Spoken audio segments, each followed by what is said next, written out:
On nous présente exactement la même chose, on va la donner à quelqu'un, puis on va faire la même affaire. Puis, parlant de la donner à quelqu'un, Monsieur le Président, on peut se poser quelques questions. Pensez-vous vraiment qu'un acheteur va être intéressé à acheter une compagnie dont elle va déjà savoir, avant même de l'acheter, que le gouvernement va venir lui mettre des bâtons dans les roues, va lui fixer un prix, va lui mettre des réglementations, puis va lui empêcher de profiter de son bénéfice de monopole, Monsieur le Président? Sérieusement. Quelle compagnie est assez remplie d'un désir d'aventure pour se lancer dans quelque chose comme ça? Ça n'a pas de bon sens. On nous a accusés de bafouer les entrepreneurs privés, chose que j'ai déjà réfutée. Clairement, aujourd'hui, Monsieur le Président, on a affaire à des orateurs qui aiment les envolées lyriques, qui aiment les belles parades. Ça, on n'a aucun problème à l'avouer. Mais que nous ont-ils vraiment appris aujourd'hui, Monsieur le Président? Ils nous ont rien appris. Ils essaient d'implanter un modèle qui existe déjà et qui, selon nous, peut fonctionner à l'aide de réformes à l'intérieur même de cette entreprise. Pas besoin de la privatiser. C'est pourquoi, en toute logique, aujourd'hui, l'opposition s'oppose à cette sanction, à cette privatisation. Merci, Monsieur le Président.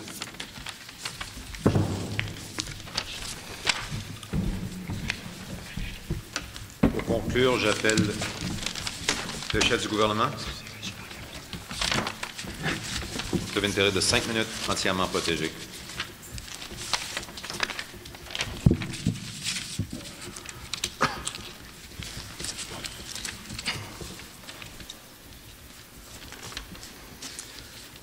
Monsieur le Président, distingués collègues, aujourd'hui, l'opposition nous accuse d'envolées lyriques, finalement de parler sans ne rien dire. De notre côté, nous pourrions soulever l'arrogance répétée de l'opposition, mais nous ne le ferons pas. Monsieur le Président, l'opposition nous a dit « Nous avons une alternative magique. Il faut restructurer Poste Canada. » Bonne nouvelle, vous êtes 3 semaines trop tard. Le plan de relance est déjà déposé et mis en branle. Ensuite, ils nous disent « Il faut respecter les gestionnaires du privé. » Mais on devrait restructurer et en mettre plusieurs à la porte en même temps. Encore une fois, de l'arrogance, de l'incohérence. Pardon, je l'ai cité, l'arrogance, pardon. Monsieur le Président, l'opposition tient un discours populiste de gauche. L'opposition nous dit que l'entreprise privée est mauvaise, qu'elle nuit aux citoyens et aux citoyennes, qu'elle nuit à l'économie, que ses intérêts privés sont méchants. Et oui, je m'excuse, c'est ce que l'opposition nous a dit. Elle nous a dit que les objectifs du privé allaient à l'encontre des objectifs du public. C'est le thème de leur premier argument et c'est l'ensemble de leur argumentaire puisqu'ils n'ont rien d'autre à dire. Nous nous excusons au gouvernement de devoir revenir sur cet élément, mais c'est en fait le total de leur discours. L'entreprise privée est mauvaise. L'entreprise privée étrangère est encore plus mauvaise. Pourtant, des exemples de fleurons d'entreprises privées pullulent. Il y en a des centaines, sinon des milliers. Des petites, des moyennes, des grandes, des très grandes. Tout le monde ici pourrait nommer 5 entreprises qui créent de l'emploi, qui créent de la richesse. L'opposition, elle, croit que l'entreprise privée est mauvaise et que l'on doit garder un service déficitaire qui sera rentable dans 20 ans. Nous avons dit 20 ans selon le Conference Board et non 5 ans. Mauvaise écoute ici. Nous avons dit cela. Le gouvernement doit agir à court terme. L'entreprise privée voudra investir, voudra continuer à rationaliser et voudra faire du profit dans 20 ans. L'entreprise privée est bonne pour l'économie. Personne ici n'en doute, soyons honnêtes. On nous parle d'efficience. Petit cours pour l'opposition. L'efficience, c'est simple, c'est faire plus avec moins. On privatise Poste Canada. Avec moins, on fait 5 milliards de dollars. L'efficience, faire plus, 5 milliards de dollars, avec moins, sans Poste Canada et sans les déficits à court terme. C'est cela la définition basique de l'efficience. Et c'était l'ensemble de l'argumentation de l'opposition. Le plan de relance, nous l'avons dit, ce n'est pas 1 milliard dans 5 ans, mais bien 700 millions dans 20 ans. Pardon. Ouvrez vos oreilles. Deuxièmement, le CN, c'est une erreur. Quelle erreur? Rien n'a été cité, sinon que c'est une entreprise privée méchante qui le possède. En quoi est-ce que le privé est mauvais? Jamais l'opposition n'a été capable de dire quoi que ce soit en ce sens. C'est un discours populiste de gauche. Le gouvernement, ne peut pas attendre. Le gouvernement a des objectifs de réduction de la dette. 5 milliards, c'est le prix minimum que nous avons cité. Mais même si c'était seulement 5 milliards de moins sur la dette, qui, ici, préférerait être endetté plus que moins? Qui? Levez la main. Personne. Tout le monde ici veut réduire sa dette, que ce soit d'$1 ou de 5 milliards de dollars.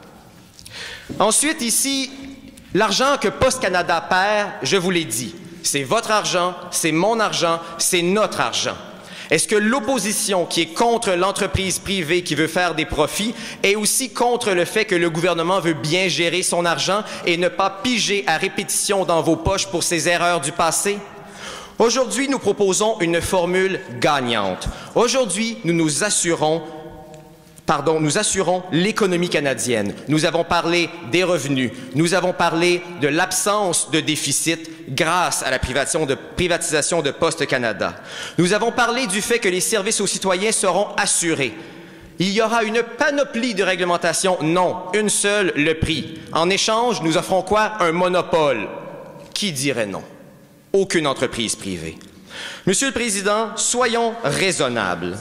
S'il n'y avait aucun avantage à notre motion, servir le courrier aux citoyens et aux citoyennes, ce n'est pas plus le rôle du gouvernement. Si aucun de nos arguments ne tenait, la question du rôle du gouvernement serait encore dans vos oreilles, résonnerait. Personne ici ne peut prétendre honnêtement que le rôle du gouvernement, c'est de livrer le courrier. Heureusement, notre formule est gagnante, a des avantages pour les services aux citoyens, pour l'économie canadienne. Monsieur le Président, Canadiens, Canadiennes, merci.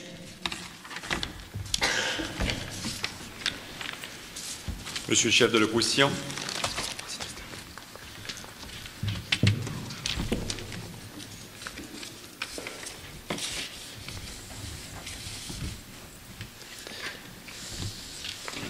Monsieur le Président, aujourd'hui, on essaie de nous mettre des mots dans la bouche du côté du gouvernement. On essaie de faire passer l'opposition comme des gens qui démonisent les entreprises privées.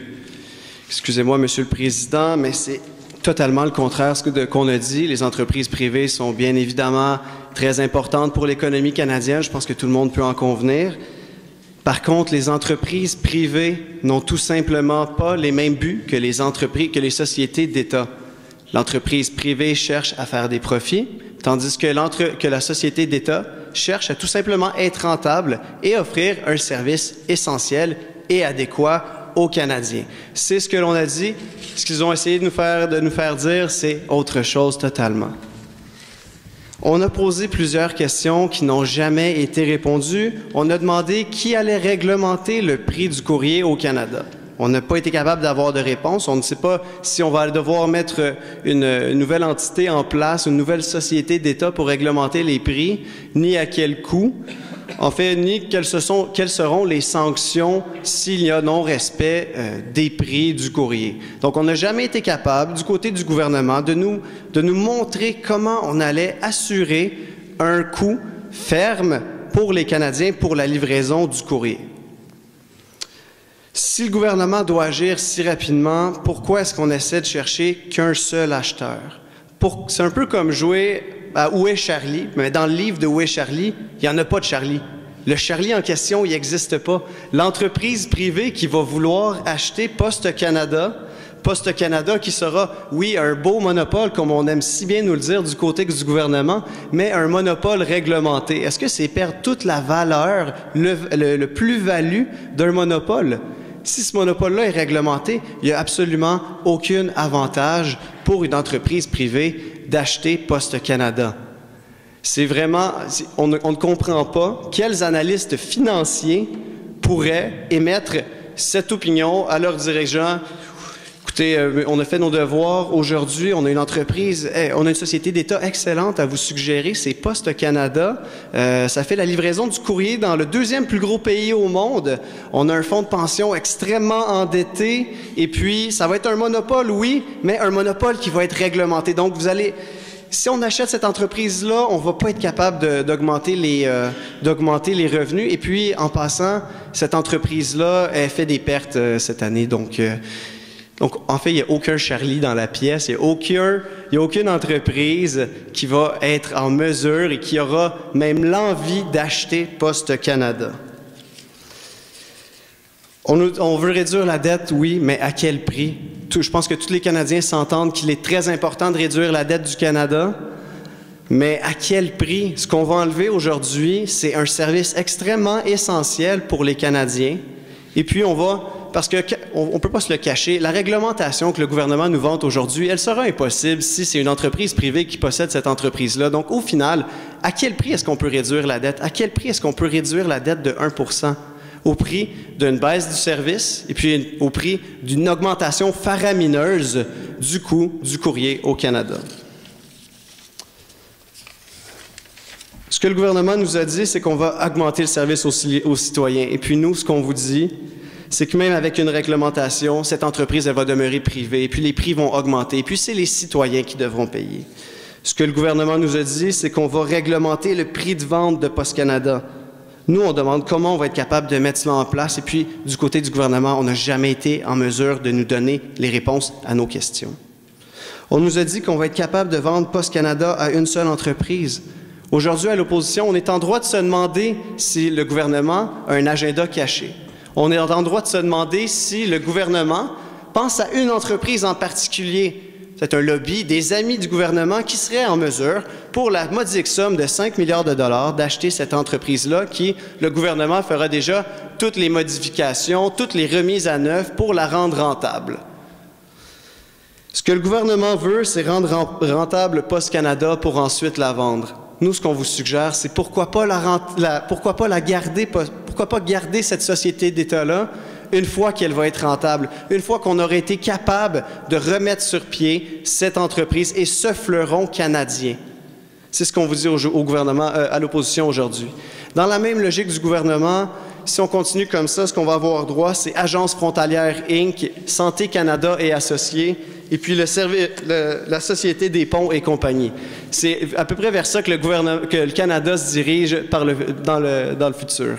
Donc aujourd'hui, pour toutes ces raisons, l'opposition s'oppose à ce projet de loi qui ne fait absolument aucun sens. Merci, M. le Président.